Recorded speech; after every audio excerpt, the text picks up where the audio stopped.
Thank you so much. Thank you, thank you. As Texans, we have a great heritage.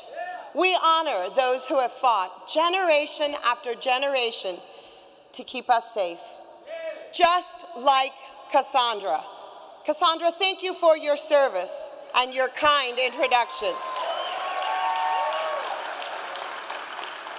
We remember their courage and efforts by telling their stories, just like our patriotic families, our parents and grandparents, who told us their stories from generations past.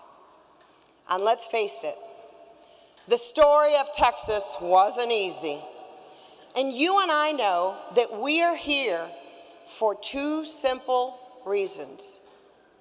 We love Texas, and we know that we have to make it stronger for the next generation, para mis hijos y hijas y para mis nietos, for our grandchildren.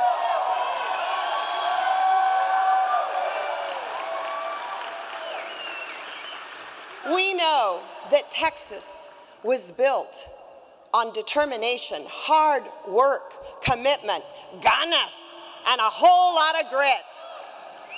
I'm a sixth-generation Tejana whose family has been here since the early 1800s. The San Miguel family woke up every day dreaming of a stronger, better, more prosperous future. I stand before you today, fulfilling the dreams that I had as a young child, the dreams my parents had for me, and the prayers of my two grandmothers, que nacieron en Musquis, Coahuila, y en Guadalajara, Mexico.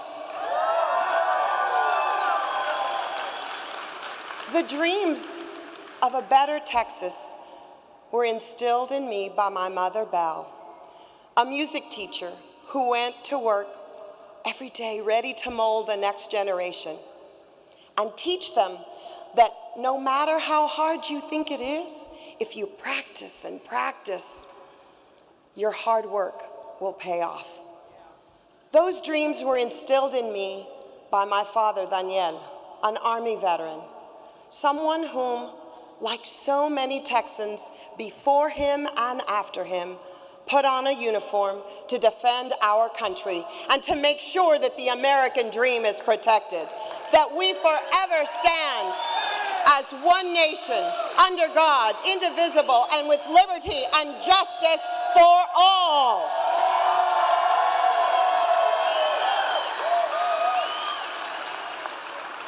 So you see, I stand before you tonight because I grew up believing and knowing that if you work hard and you fight for your dreams like my mother and father fought, that you could achieve anything. You know, the first time I knew that I needed to use my voice and fight was when I was in junior high. I was told I couldn't run for president of the student council. Why? Because I was a girl. Well, I did, and I won.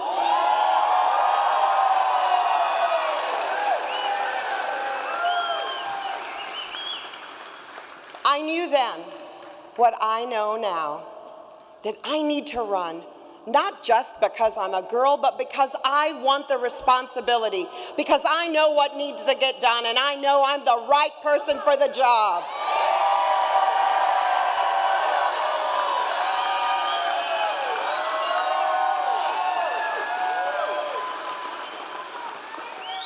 You and I know that Texans don't give up. We don't settle for second best. We fight, and we do it as a team. We know that Texas can and should be better for the next generation.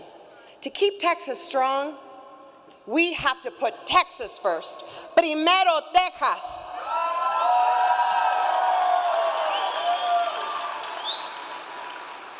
Many years ago, I was going through orientation for newly elected House members, and I was nervous and excited and very intimidated by my surroundings. And then I met Lieutenant Governor Bob Bullock. The Lieutenant Governor asked me how I was feeling, and I told him honestly that I was nervous. And he put his arm around my shoulder and gave me a piece of advice in that very colorful language of his. His advice became the cornerstone of my approach to public service. He said he'd messed up several marriages, his liver, his lungs, and some of his longtime friendships. But he added, I know one thing. You take care of Texas, and you put her first, and all the rest will work out.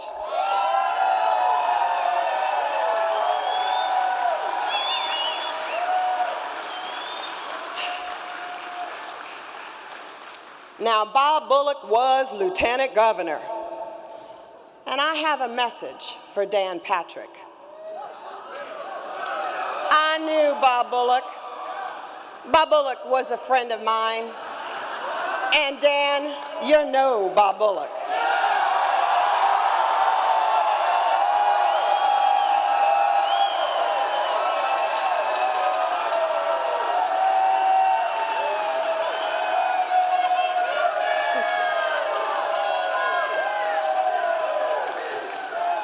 My friends, over the last few years, I've watched Dan Patrick in the Senate, and I can only figure that Dan must have given up on Texas businesses and communities when he took vote after vote, sometimes the only dissenting vote, against investing in jobs, roads, bridges, and water.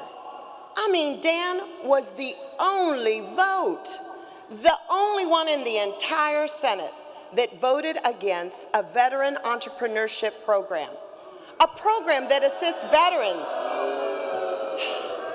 That program assists veterans in successfully starting up their own businesses.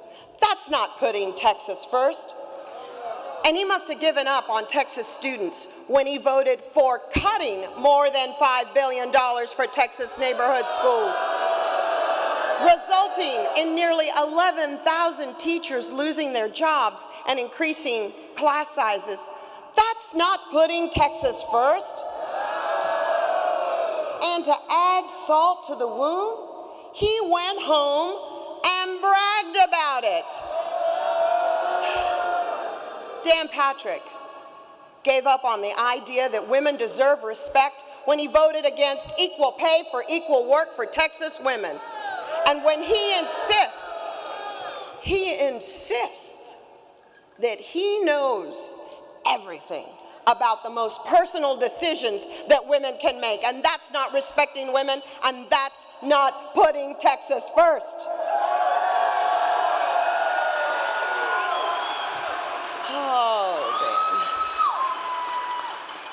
And Dan Patrick talks about securing our border.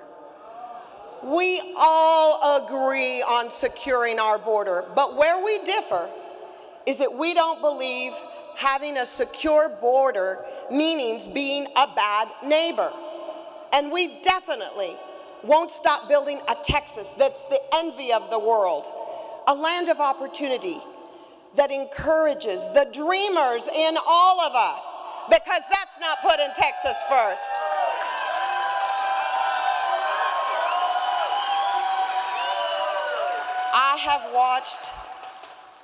I've watched his own colleagues call him all sorts of things, the least of which is a snake oil salesman. Now, Dan Patrick will try and paint me in many ways, and he's going to come at me with everything he's got. Well, let me tell you, Dan, I ain't in it for the show. I've been listening to Texans across the prescription counter for 34 years, and I've been working for Texans in the legislature for 23.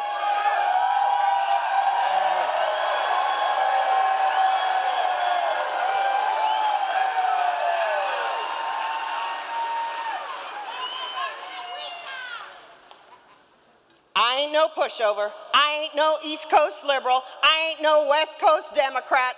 I am Leticia Van de Putte, a grandmother that is Leticia San Miguel Van de Putte from the barrio, and I'm a Tejana, and I'm a Texas Democrat. And there's no doubt, no doubt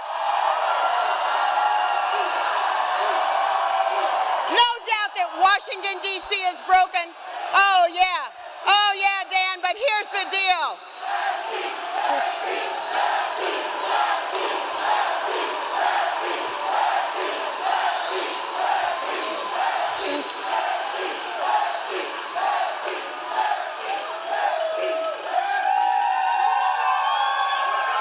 Oh, come on. Yeah, thank you. But hey, Dan, we all know Washington, D.C. is broken. But here's the deal for my colleague, Dan. If you hate Washington more than you love Texas, then maybe it's time you just found a new line of work.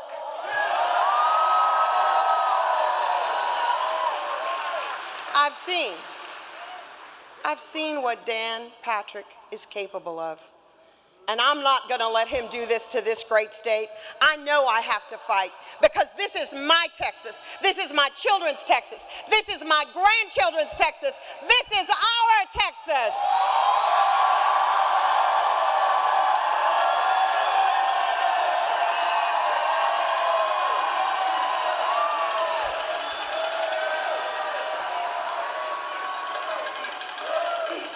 And you know, Texas shouldn't be a place where some towns have drinking water and some don't. Texas shouldn't be a place where some roads are paved and others are just ripped into gravel.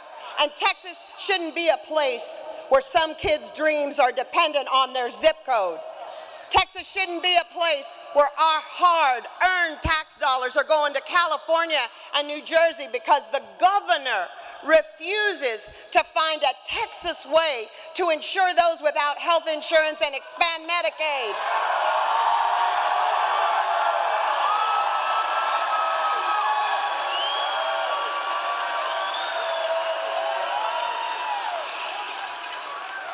And Texas shouldn't be a state where well-placed insiders and cozy friends of Perry and Patrick get all the benefits and the rest are just out of luck.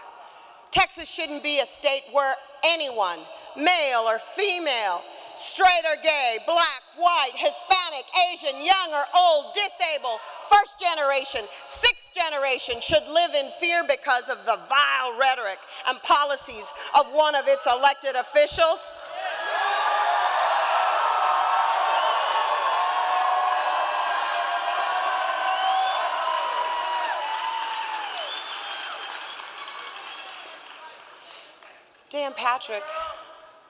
Dan Patrick offers a vision of Texas with less opportunity than the generations that came before us.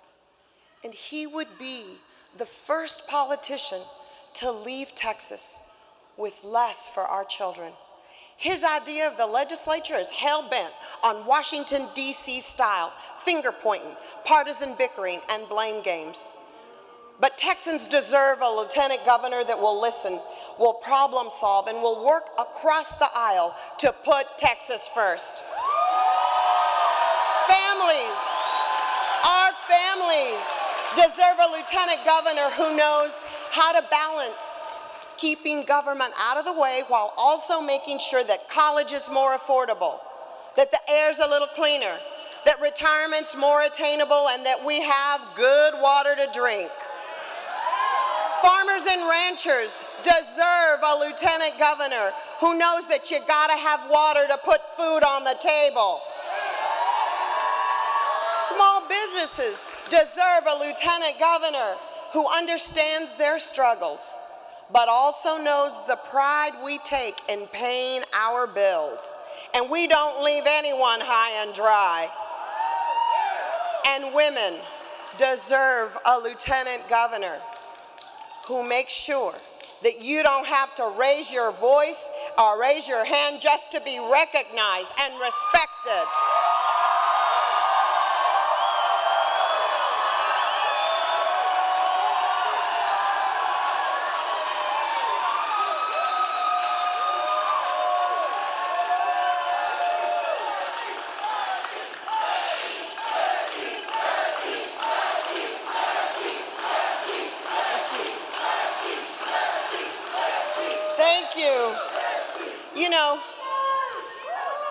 You know, we might not see eye to eye on every vote I've ever taken or everything that I've ever said. But over the years, I have heard from too many hardworking families, too many struggling businesses, too many dropout students, too many families of fallen soldiers, and too many parched, drought-stricken communities to settle for anything less than the best. This great state is built upon the dreams and the hopes and the prayers of a collective people who divided will fail, but together are dedicated to the universal, undeniable promise of Texas. You see, it's in my blood to put Texas first, to fight for this great state. We can't settle. We can't give up. We can't.